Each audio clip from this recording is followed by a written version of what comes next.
Okay, so good evening and welcome to the first lecture of Improvement in Food Resources. ठीक है,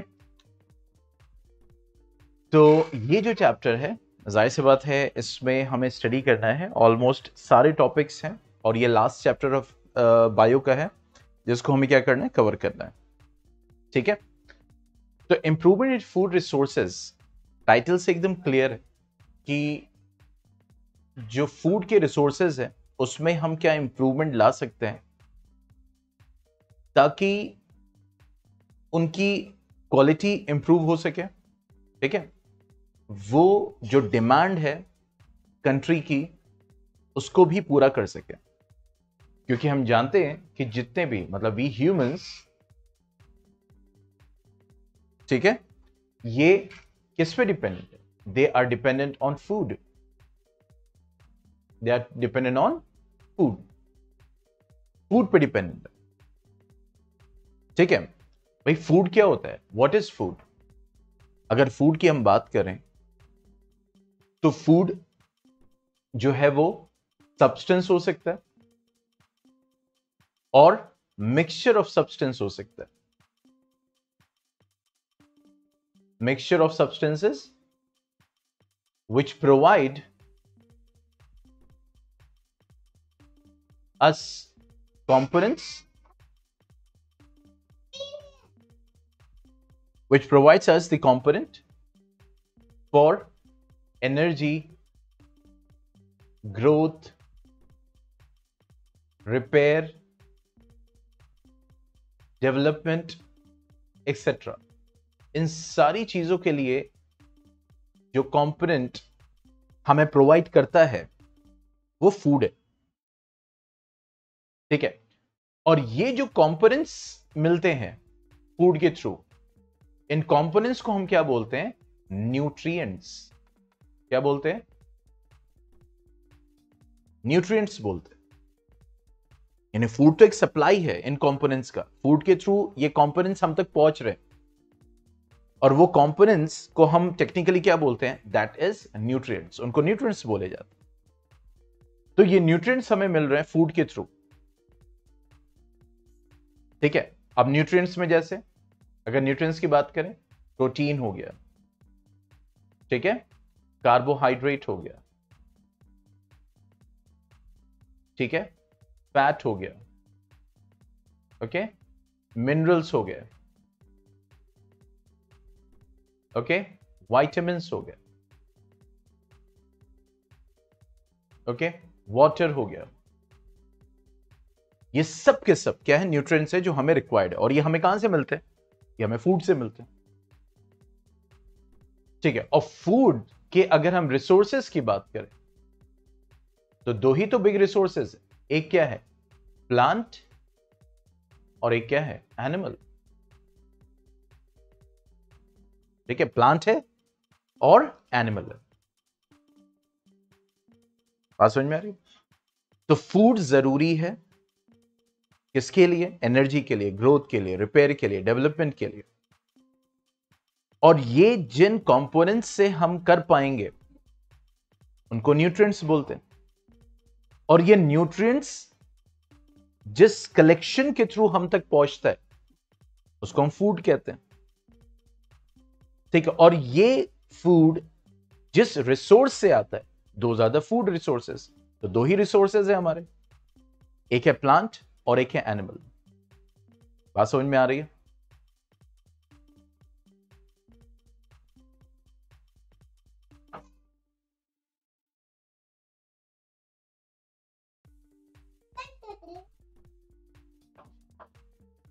yes,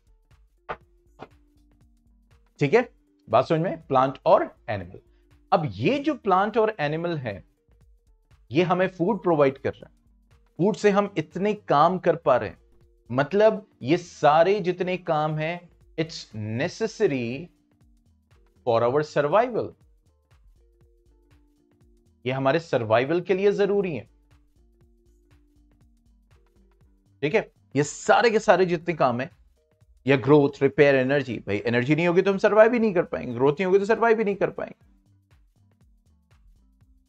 ठीक है, तो ये नेसेसरी है हमारे सर्वाइवल के लिए, तो जाहिर सी बात है ये जो रिसोर्सेज है इन पे काम होना चाहिए, इनमें इंप्रूवमेंट की जरूरत है ताकि इनकी क्वालिटी अच्छी हो, ये जो रिसोर्सेज है ये हेल्दी रहे। भाई एनिमल अगर बीमार हो जाएगा तो जाहिर सी बात है आप क्यों उसके कंपोनेंट्स को यूटिलाइज करोगे, ना उसके मीट को यूटिलाइज करोगे, ना उसके मिल्क को यूटिलाइज करोगे, तो उसका हेल्दी रहना भी जरूरी है। दूसरा, एक तरफ पॉपुलेशन बढ़ रही, तो इसलिए क्वांटिटी ऑफ फूड भी जरूरी है। भाई 1000 लोग हैं, 200 लोगों का खाना है, तो 800 लोग कैसे फिर खाएंगे? बात समझ में आ रही है ना? तो इसीलिए यहां पे क्या हो रहा है, हमें इंप्रूवमेंट्स की जरूरत है। कहां पे? प्लांट्स में भी और एनिमल्स में भी। यहां तक कोई डाउट, कोई क्वेश्चन, ऐसा कुछ माइंड में?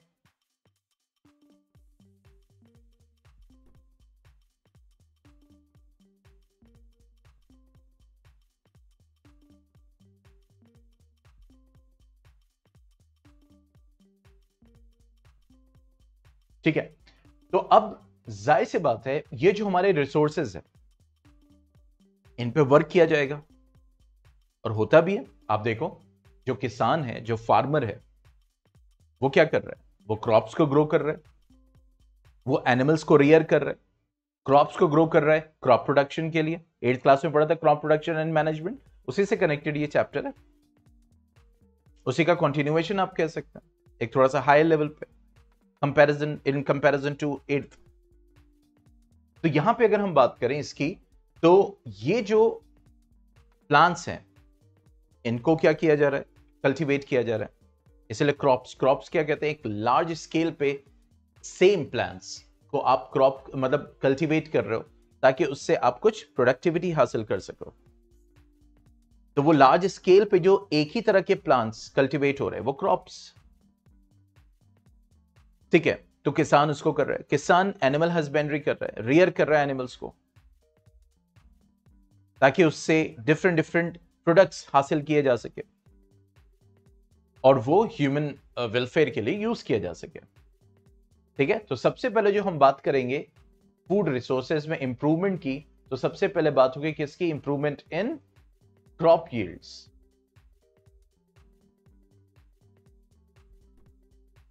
Improvement in crop yields. ठीक है, क्रॉप की बात करेंगे, फिर एनिमल की बात करेंगे। ठीक है, तो जैसे कि हम जानते हैं कि क्रॉप क्या होता है। ठीक है, तो जैसे मैंने बताया कि same plants cultivated on a large scale, उसको हम क्रॉप कहेंगे। ठीक है, और क्रॉप्स जनरली 3 कैटेगरीज में डिवाइड होंगी। One is the field crop. एक क्या है? फील्ड क्रॉप है। दूसरा प्लांटेशन क्रॉप,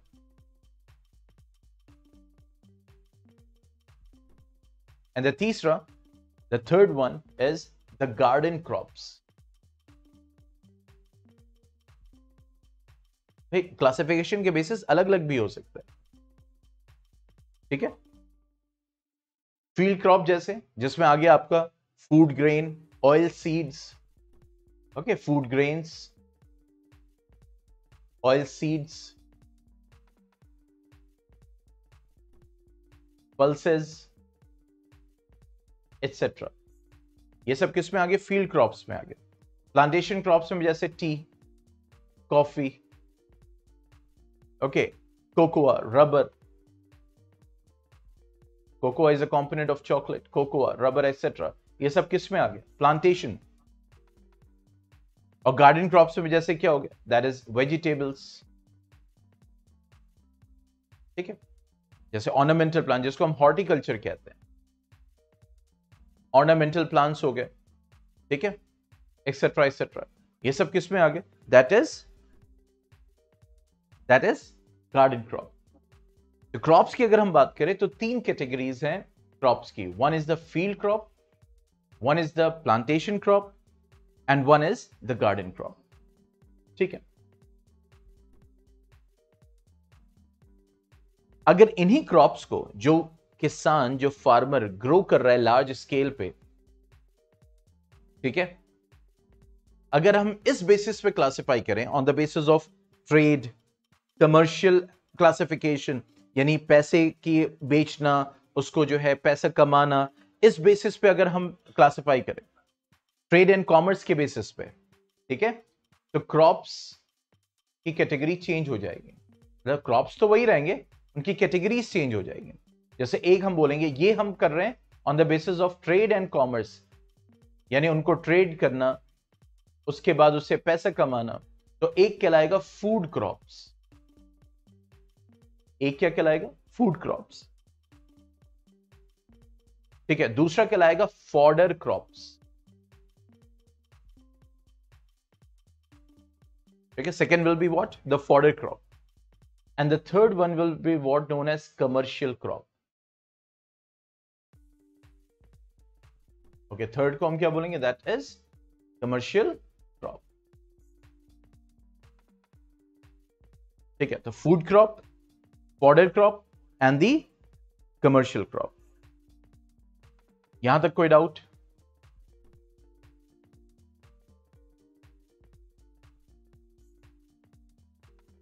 कोई क्वेश्चन?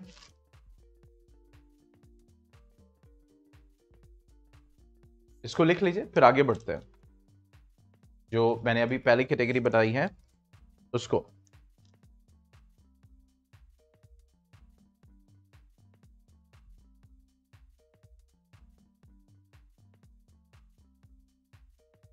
क्योंकि हमें पता होना चाहिए ना कि अगर अब क्रॉप की इंप्रूवमेंट की बात करें, क्योंकि हमने स्टार्टिंग किससे की?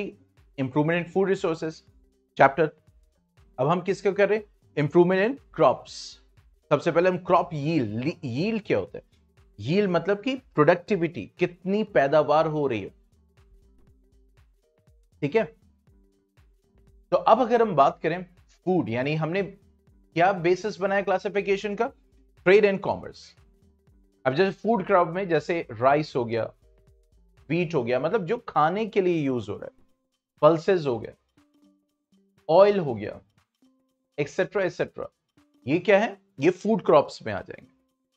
वही जो फील्ड क्रॉप्स में थे वहां पे, ठीक है, जो एक जनरल कैटेगरी होती है। Fodder crops means those crops which are used as what? Fodder. Okay, means the food for animals, जिसको हम कह सकते हैं, जिसमें आपका क्या आ गया? बरसीम आ गया। अभी different different plants, oats, okay, sorghum etcetera, ये सब क्या हो गया? दैट इज फॉडर क्रॉप्स में आ जाएंगे।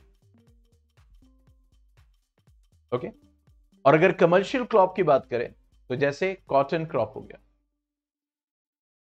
जैसे कॉटन ही लिख दो, ठीक है, कॉटन हो गया। इसी तरीके से आपका जूट हो गया, शुगर केन हो गया,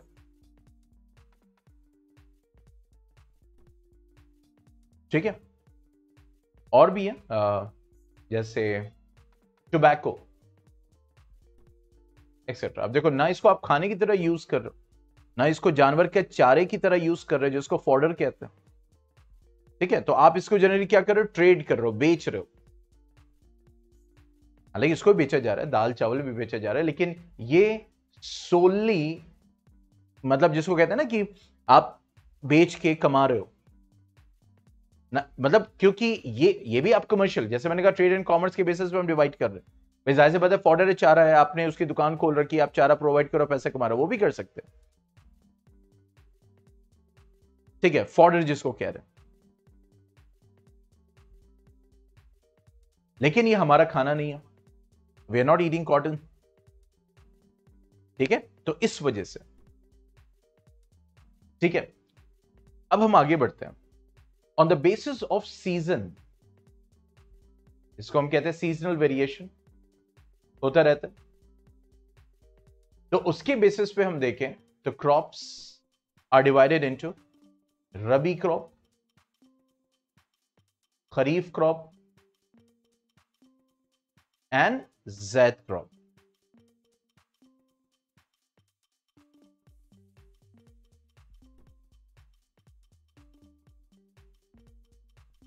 पता नहीं शायद ये एरिया जो है, ये पेन टैब पे एक बार टैप करने पे आते ही नहीं है।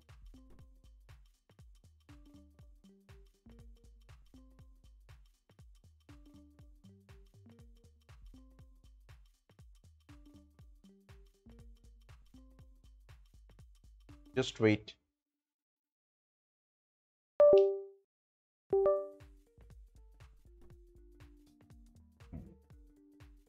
ठीक है, अब जो रबी क्रॉप है ये रबी सीजन में ग्रो किया जाता है।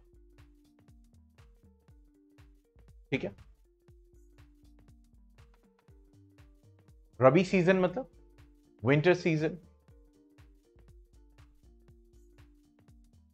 ठीक है, means generally from November to April. मतलब there is a sowing period, then there is a harvesting period. तो ये जो सीजन है ये क्या कहलाएगा? That will be rabi season, जिसमें रबी क्रॉप को हम क्या कर रहे हैं? ग्रो कर रहे हैं। आपने देखा होगा जैसे गर्मी आती है तो वीट, गेहूं और इन सरसों, ठीक है, मटर, इन सब की हार्वेस्टिंग शुरू हो जाती है। तो rabi crop means which is grown in rabi season, that means winter season, approx November to April. ठीक है, जैसे जिसमें आपका वीट आ गया, ओके, ग्राम आ गया, पीज आ गया, मस्टर्ड आ गया, ठीक है, एक्सेट्रा एक्सेट्रा। ये सब क्या होंगे? That will be considered as what? The rabi crop. Kharif crop, क्योंकि इसमें क्या होता है? पानी की बहुत जरूरत होती है, तो या तो आप आर्टिफिशियल सप्लाई करो, लेकिन कितना आर्टिफिशियल सप्लाई करोगे? इसलिए ऊपर वाले ने क्या किया? उसको ऐसे सीजन में सेट कर दिया जिसमें बारिश ज्यादा होती है। ठीक है, that will be in kharif season. ठीक है, मतलब रेनी सीजन में जब बारिश होती रहेगी। ठीक है, and that will be from June to October. ठीक है, अगर हम बात करें तो इसमें पैडी, जो राइस है, ओके, सोयाबीन, मेज, सोयाबीन, मेज, ठीक है, कॉटन, एक्सेट्रा, सब इसमें आएंगे। दैट इज खरीफ क्रॉप में आएंगे, because they are classified now on the basis of season, जिसको हम कह सकते हैं। और जैद की अगर हम बात करें तो it's a purely summer season, मतलब गर्मी में ही सो किया जाएगा, गर्मी में ही जो है वो इसको हार्वेस्ट किया जाएगा। ठीक है, समर सीजन क्रॉप है ये, या जिसको हम जैद सीजन कहते हैं। Okay, and that will be from April to June. इसलिए आपने देखा होगा मेलन्स जो आते हैं वो इसी सीजन में आते हैं, कुकुम्बर जो है वो इसी सीजन में, एसेट्रा एसेट्रा। भाई हार्वेस्ट ग्रो करके अब आप रख के कभी भी खाओ, वो एक बात अलग है। ठीक है, लेकिन these are different seasons for different crops. There is a rabi season, that is a winter season, kharif season, rainy season, zaid season, that is purely summer season. आपने देखा होगा ककड़ी, खीरा, मेलन्स जितने टाइप के होते हैं, वाटरमेलन्स एंड ऑल, ये सब कुछ इसी सीजन में मिलेंगे। That is a Zaid season. बात समझ में आ रही है?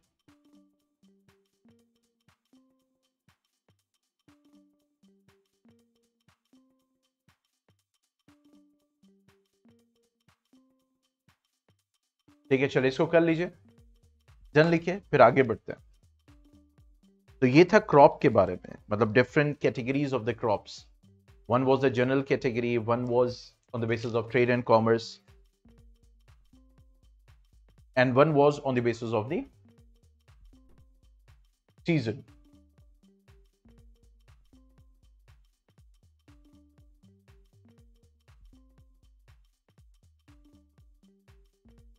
ठीक है, इसको करिए, फिर आगे बढ़ते हैं।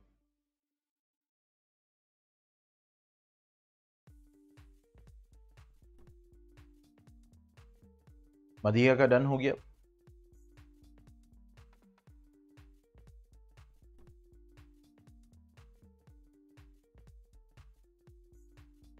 यस सारा।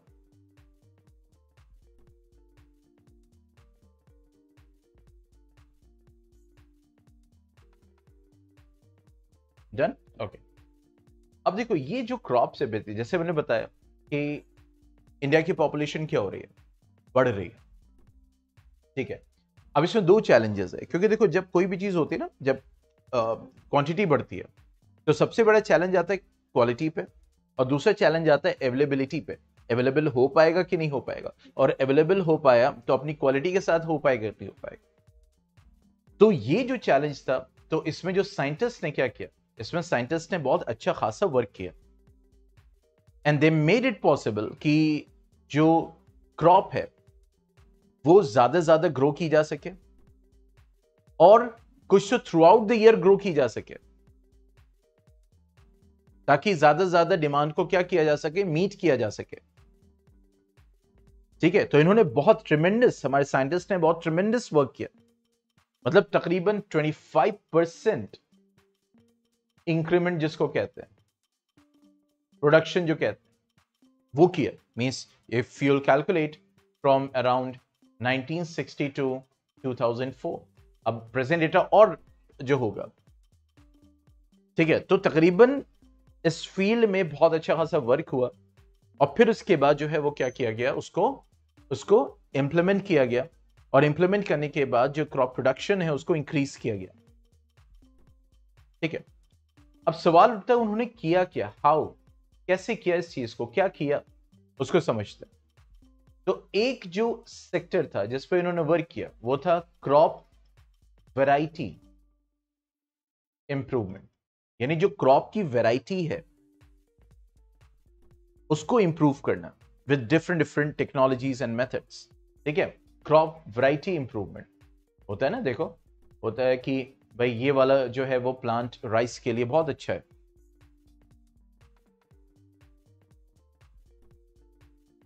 हाँ March to June, April to जून, उसको आप रेंज ले सकते हैं, वो भी सही है, बिल्कुल सही है, नो डाउट।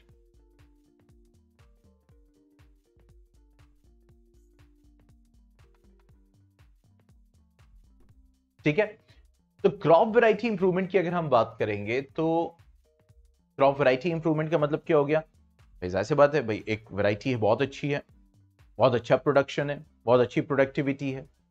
एक मिसाल आपने सुना होगा अपने घरों में कि भाई ये चावल बड़ा अच्छा है, ठीक है, काफी बड़े साइज का हो रहा है, और काफी खुशबू आ रही है, काफी टेस्टी भी है। और दूसरी तरफ एक चावल है, ना टेस्ट है ना खुशबू है, साइज भी अच्छा नहीं है, तो ये बताओ दोनों सेम है अलग अलग है, मतलब वैरायटी दोनों की सेम है या अलग है।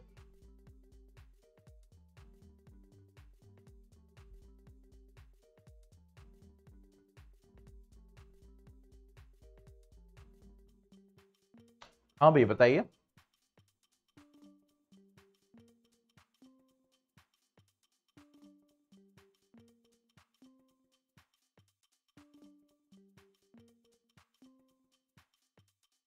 यस सारा, मदीहा।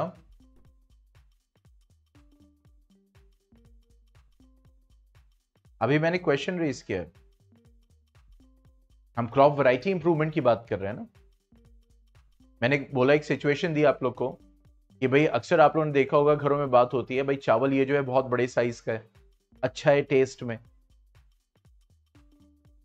खुशबू आ रही है, और एक तरफ कहते हैं भाई वो वाला चावल इस बार लेके आए थे लेकिन उसमें टेस्ट नहीं था, खुशबू नहीं थी। तो अब ये बताइए ये जो दोनों चावल हैं ये दोनों की वैरायटी सेम है या डिफरेंट है।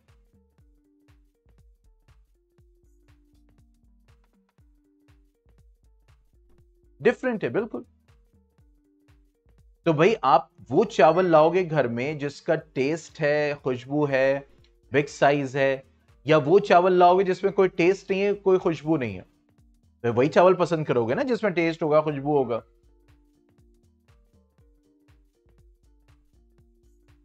ठीक है, तो बस यही बात है, जो क्रॉप क्रॉप वैरायटी इंप्रूवमेंट है, मतलब अच्छी वैरायटी को ग्रो करना, अच्छी वैरायटी बनाना प्लांट्स की, इस पे वर्क किया उन्होंने। Means that is the choice of seeds for planting.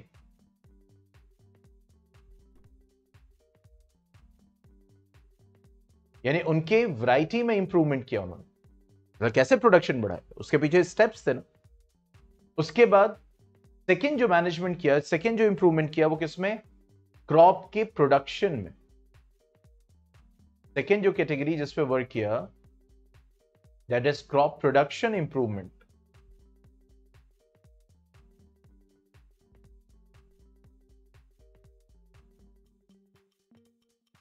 ठीक है, that is the nurturing of the crops, यानी प्रोडक्शन अच्छा हो सके, वेस्ट ज्यादा ना हो, वो फैक्टर्स से फाइट कर सके जो फैक्टर्स क्रॉप्स को डिस्ट्रॉय करते हैं, जिससे उनकी प्रोडक्टिविटी, प्रोडक्शन घटती है। और जो थर्ड सेक्टर जिस पे वर्क किया वो था क्रॉप प्रोटेक्शन, कैसे क्रॉप को प्रोटेक्ट किया जा सके डिफरेंट डिफरेंट अनयूजुअल सिचुएशन से,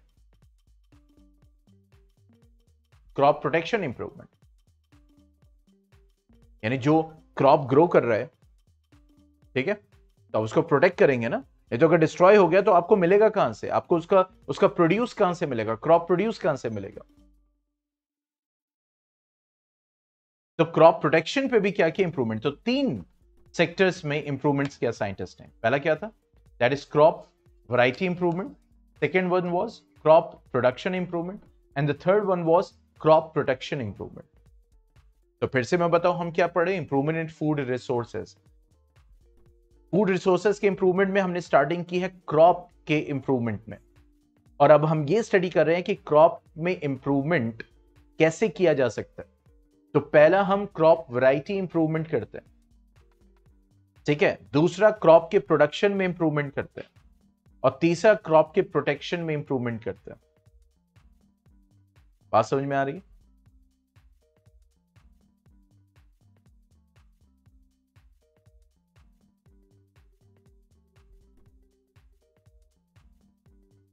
ठीक है, तो अब आगे बढ़ेंगे। अब सबसे पहले हम बढ़ेंगे क्या, क्रॉप वैरायटी इंप्रूवमेंट।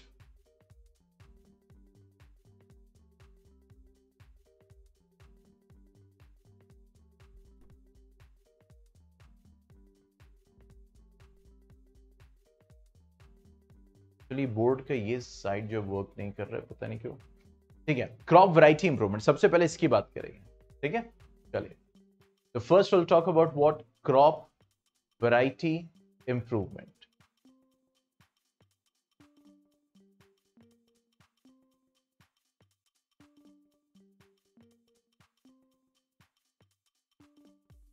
ठीक है, तो क्रॉप की हम वैरायटी को कैसे इंप्रूव कर सकते हैं, how we can do that. The first thing is plant breeding techniques. Plant को ब्रीड करना, यानी जो अच्छी वैरायटीज हैं उनको आपस में ब्रीड करना, ठीक है, ताकि उनकी जो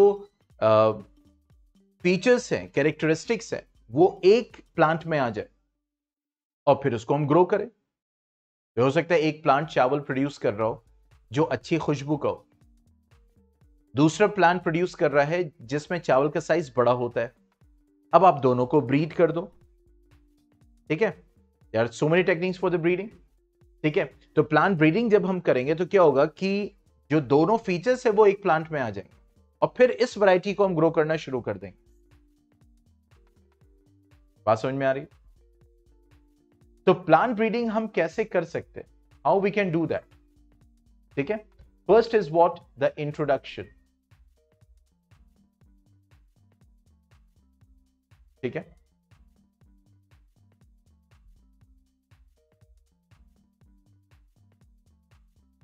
ठीक है, अब इंट्रोडक्शन में आप क्या मतलब समझते हैं क्या हो सकता है। देखो, इंट्रोडक्शन का मतलब ये हो गया कि जैसे कुछ प्लांट है, ठीक है, मतलब स्पीशीज है प्लांट की और उसके एक सीड है। जैसे आप एक जगह रह रहे हो, ओके, जैसे मैं अभी अलीगढ़ में रह रहा हूं। अब अलीगढ़ में एक साहब आए हमसे मिलने के लिए किसी एक्स कंट्री से, और वहां से जो है वो ले आए कि देखो भैया ये जो है ये व्हीट है, ठीक है, वहां ये ग्रो किया जाता है, और इसके जो ग्रेन निकलते हैं ना बड़े साइज के निकलते हैं, और काफी टेस्टी जो है इसका आटा बनता है, रोटियां बड़ी अच्छी बनती हैं इसकी। अब पहले, उससे पहले, उस डेट, उस टाइम से पहले, उनके मिलने से पहले, ठीक है, वो सीट तो यहां थी नहीं इंडिया में, तो उस बंदे ने उस सीट को इंट्रोड्यूस किया ना। बताइए यस और नो। भाई जब वो बंदा मुझसे मिला, मेरा दोस्त मुझसे मिला, मैं मिसाल दे रहा हूं, तो उसने उस सीट को मुझसे इंट्रोड्यूस कराया कि नहीं कराया? और फिर मैं उसको लेके क्या करूंगा, उसको सो करूंगा, तो क्या होगा कि वो सीड ऐसी जगह सो किया जा रहा है जहां पे उससे पहले कभी उसको सो नहीं किया गया, ग्रो नहीं किया गया। वो कहलाती है इंट्रोडक्शन टेक्निक। ठीक है, और अगर वो प्लांट सरवाइव कर गया, ठीक है, अगर वो प्लांट सरवाइव कर गया तो फिर क्या होगा कि दैट विल मींस वो फिर फ्लरिश करेगा आगे, and you can have that produce in that particular new country, new state, new region, new area. तो इंट्रोडक्शन किसको कहते हैं? इंट्रोडक्शन कहते हैं कि any species, seeds of any species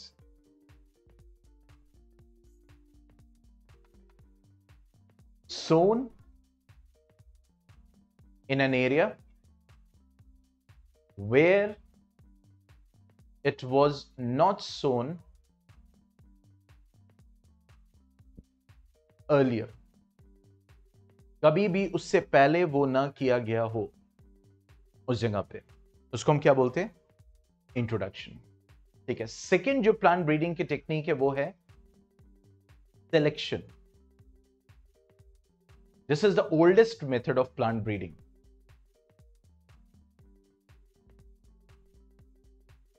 variety improve करने के लिए। ठीक है, जैसे मैंने आपको बताया कि भाई अभी जो मैंने एग्जांपल दिया कि भाई एक राइस है जिसका साइज बड़ा होता है, दूसरा राइस है छोटा है लेकिन खुशबू बहुत आती है, तो क्या होगा कि दे विल बी ब्लेंड, उनको ब्रीड किया जाएगा। तो ये क्या हो रहा है? सिलेक्शन हो रहा है ना कि हाँ चलो ये एक प्लांट की स्पीशीज है, यानी राइस की स्पीशीज है, इसमें ये फीचर है, ये एक राइस की स्पीशीज है, अब आप सेलेक्ट कर रहे हो। That is what the artificial selection. तो आर्टिफिशियल सिलेक्शन हम करते हैं, उसके बाद उसको हम क्या करते हैं? आर्टिफिशियल सिलेक्शन करने के बाद फिर ब्रीड करते हैं, and then we get a new variety, that is called selection. ठीक है, थर्ड जो टेक्निक है जैसे प्लांट ब्रीडिंग हम करते हैं, that is what hybridization, hybrids बनाना।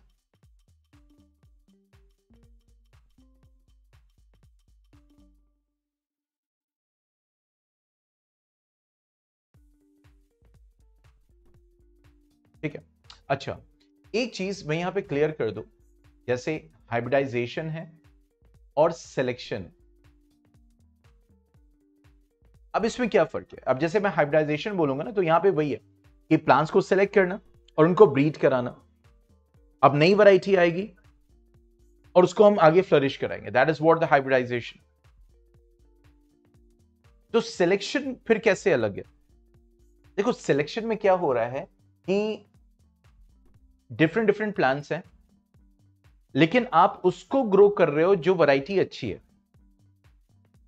तो वही तो आगे फ्लरिश करेगी। तो दिस इज सिलेक्शन। अब आपने दो वैरायटीज, तीन वैरायटीज को सेलेक्ट किया और ये कहा कि अब इन सबके फीचर्स एक में आ जाए, तो दैट इज व्हाट हाइब्रिडाइजेशन। ठीक है, इसीलिए अगर हम हाइब्रिडाइजेशन की बात करेंगे सो डिफरेंट टाइप्स ऑफ, मतलब मैं कुछ यहां पे मेंशन करूंगा। पहला क्या है? That is intravarietal. Intravarietal hybridization. Intra, देखो दो टर्म्स है, एक होता है इंट्रा, एक होता है इंटर। इंट्रा मतलब होता है विद इन, इंटर मतलब होता है बिटवीन टू।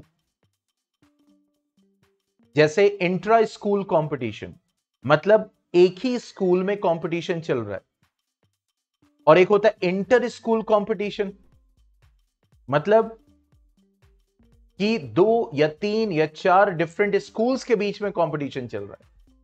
जैसे एक टीचर आया आपके क्लास में, उसने कहा कि आज मैं आप लोगों के क्विज कंपटीशन करवाऊंगा, तो वो आपके क्लास में हुआ, मान लीजिए 9th A सेक्शन है और उसी में हुआ, तो ये कहलाएगा इंट्रा क्लास कंपटीशन। लेकिन वही टीचर आए, दूसरे टीचर ने कहा कि चलो हम 9th A को 9th B से कॉम्पीट कराएंगे, तो 2 डिफरेंट क्लासेस चूज कर ली तो ये कहलाएगा इंटर क्लास कॉम्पिटिशन। तो उसी तरीके से यहां पे जो हाइब्रिडाइजेशन ये क्या, इंट्रा वेराइटल मींस बिटवीन, मतलब हाइब्रिडाइजेशन हो रहा है but between same species of plant, उसको हम क्या बोलेंगे, इंट्रा वेराइटल हाइब्रिडाइजेशन। बात समझ में आ रही? सेकेंड वन इज व्हाट, ये इसमें पता नहीं क्या बीमारी शुरू हो गई है बार बार जो है। Second one is what, inter varietal, मतलब hybridization between two different species, hybridization between two different species. अच्छा, आप लोगों ने कल क्यों नहीं ज्वाइन किया था? वेंसडे को मैंने बोला था कि मंडे ट्यूसडे में मैं क्लास नहीं लूंगा ड्यू टू सर्टेन रीजन, मैंने रीजन भी बताया था, इसीलिए मैं थर्सडे और संडे में एक्स्ट्रा क्लास लूंगा। कल आप लोगों ने क्यों नहीं ज्वाइन किया? मैंने कितना वेट किया यहां पे, किसी ने भी ज्वाइन नहीं किया।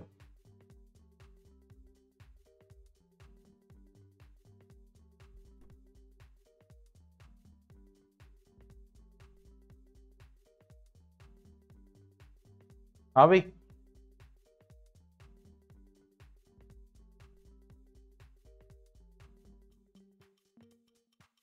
अच्छा सॉरी, यहां पे देखो, यहां पे मैंने बिटवीन सेम वैरायटीज होगा, not species.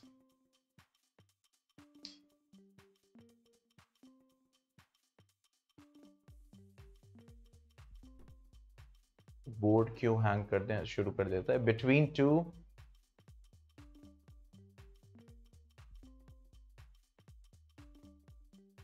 between same varieties. Oh, what is happening?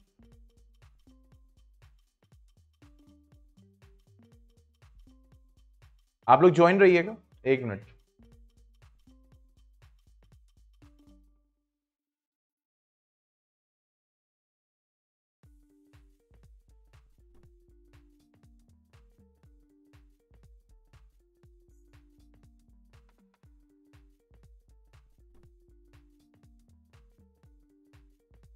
Okay, मैं इसलिए कह रहा हूं ना कि देखो, अगर कोई नहीं होगा तो क्लास नहीं होगी और मैं ज्यादा 10 मिनट वेट करूंगा, ठीक है?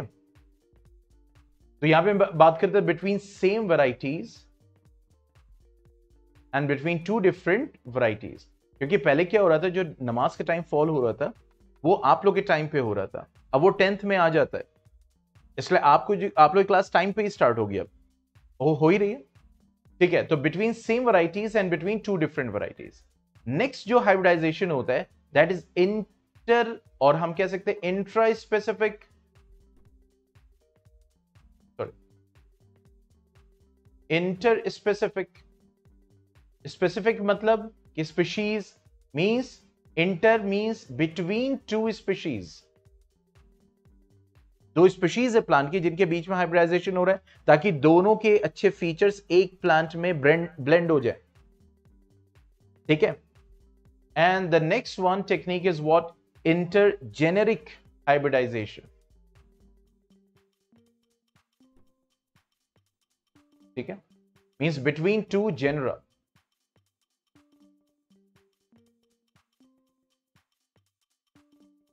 तो ये डिफरेंट जेनरा मींस क्या होता है? देखो, एक होते हैं स्पीशीज और फिर उससे हायर टैक्सन पे जाएंगे, हायर ग्रुप पे, तो वो बोलते हैं जीनस, ठीक है? जैसे मैं आपको बताऊं, पैंथेरा,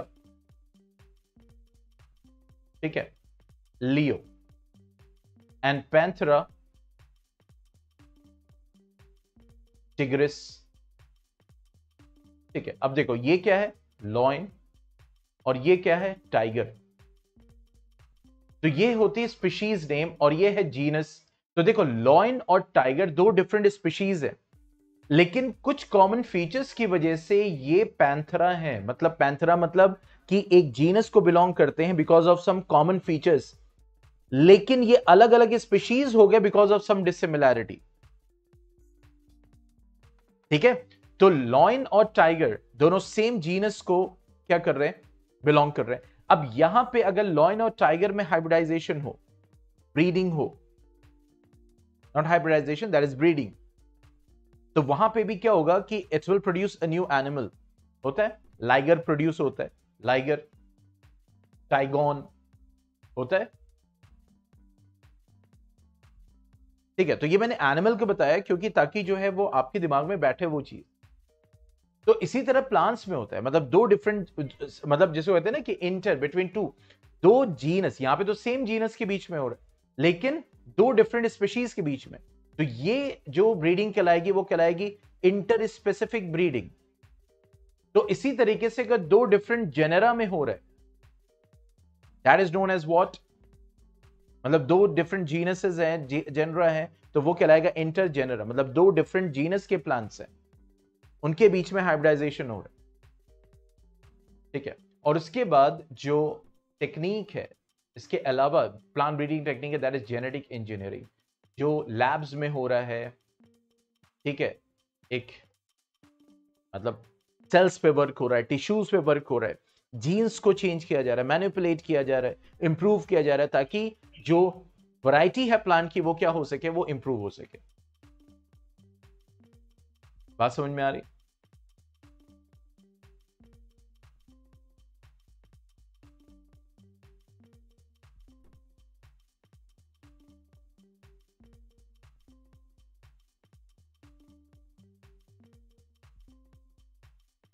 ठीक है, तो अब यहां पे एक क्वेश्चन उठता है कि हम प्लांट ब्रीडिंग टेक्निक के थ्रू क्रॉप वैरायटी इंप्रूवमेंट कर रहे हैं। ठीक है, मतलब food resource and crop variety, तो इसका एम क्या है, ऑब्जेक्टिव क्या है? एक अच्छी बीमारी शुरू हो गई इसमें बोलना, AIIMS and objectives of plant breeding.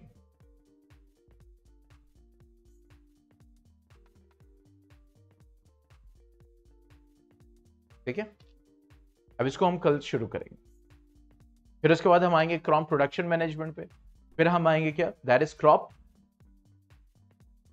Protection management.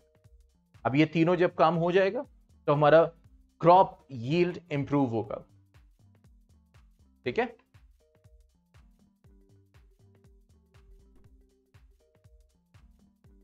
चलिए फिर मिलते हैं कल।